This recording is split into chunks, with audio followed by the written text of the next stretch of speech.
or whatever challenges that you're facing right now, it may be causing stress in your life because you've been thinking too much about it, or probably these are the things that you really don't like to happen in your life, or something that is unexpected and you're not prepared.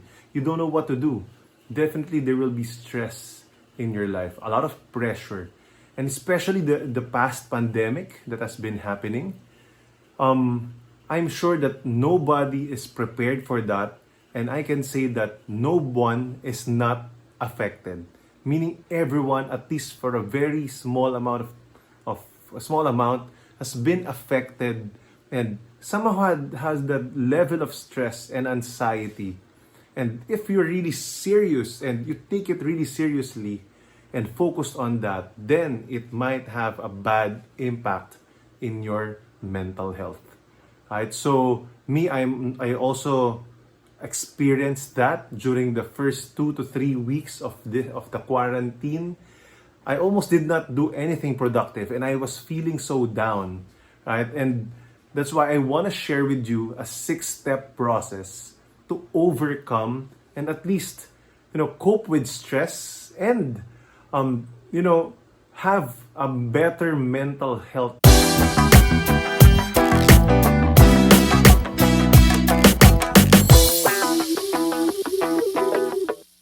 Number one is limiting or completely take away your mind and ears from bad news.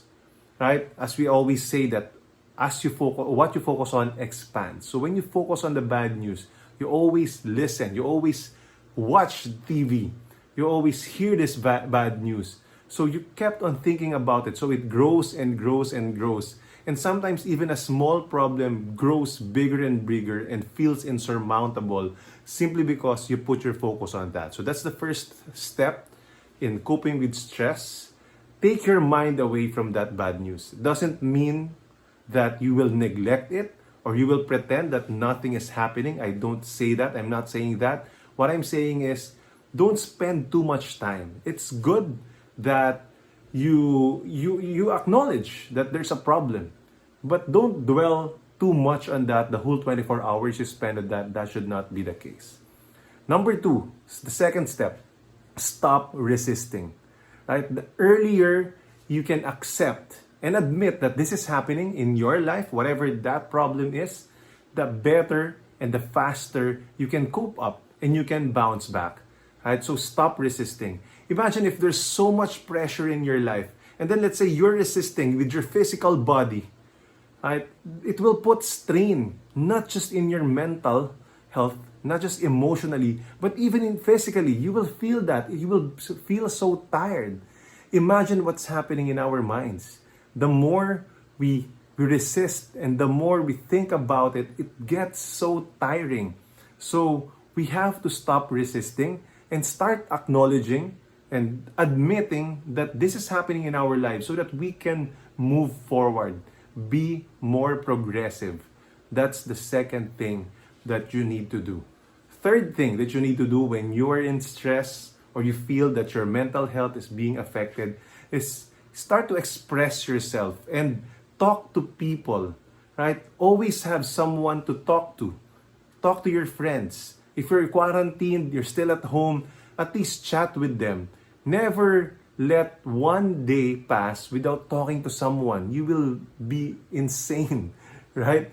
You'll be out of your mind, especially when you're alone at home. So make sure that you're talking to someone, sharing. It's okay to talk about the problem, but not always dwell on that.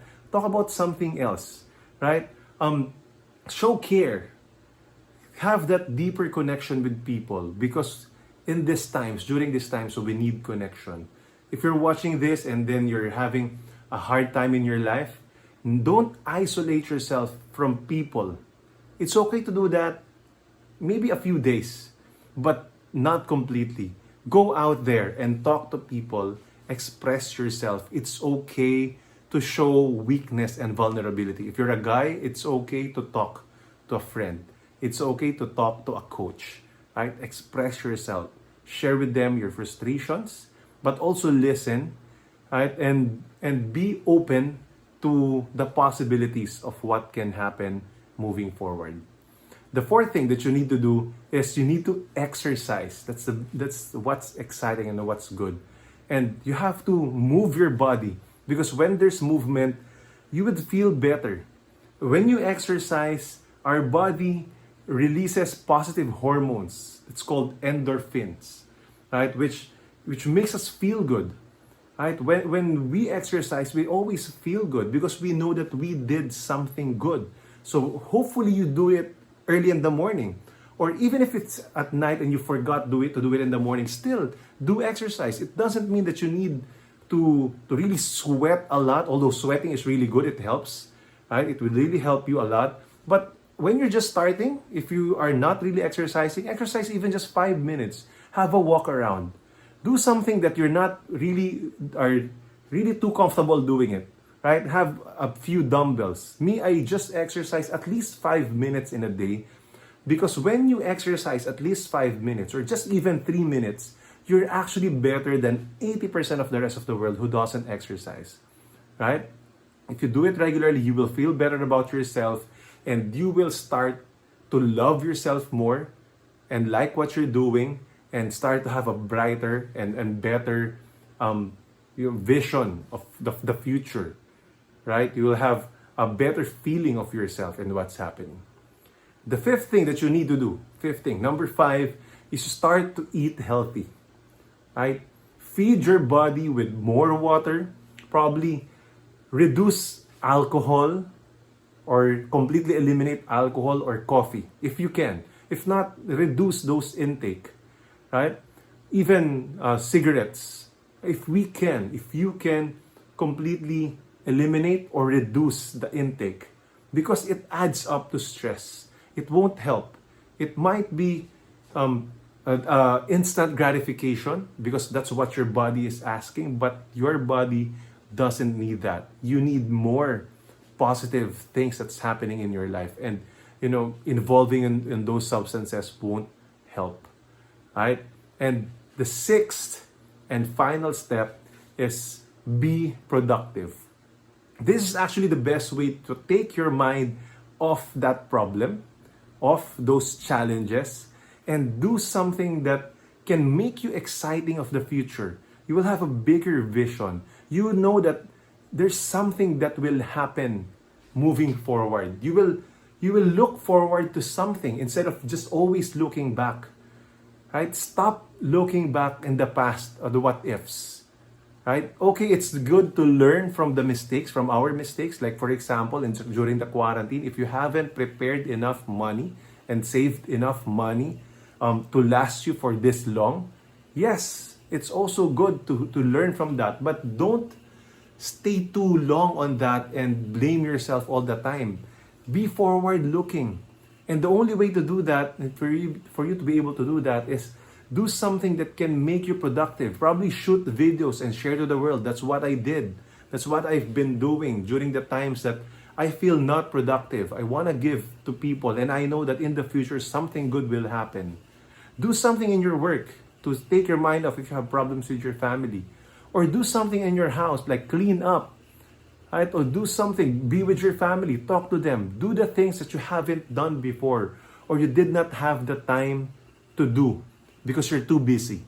This is the time to take your time off out of that problem and focus on something else, something more productive, because when you start doing that, you have hope.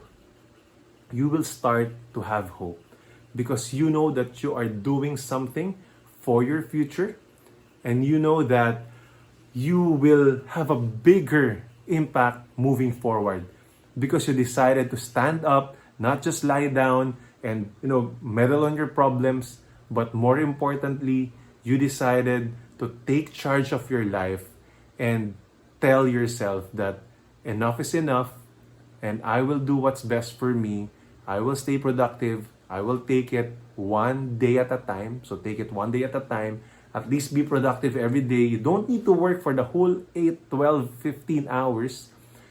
At least do something that you've planned on doing before but you haven't started.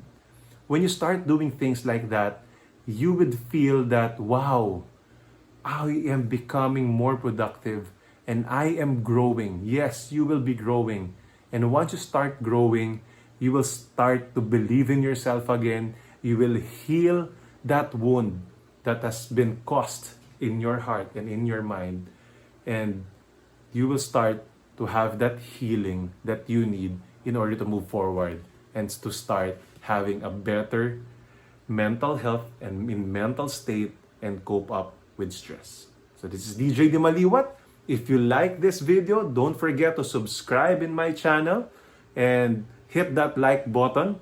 And if you feel that there are friends in your life, you know that there's friends who needs to listen and hear this message, kindly tag them and share them this video, because this world needs more people to care. So start caring.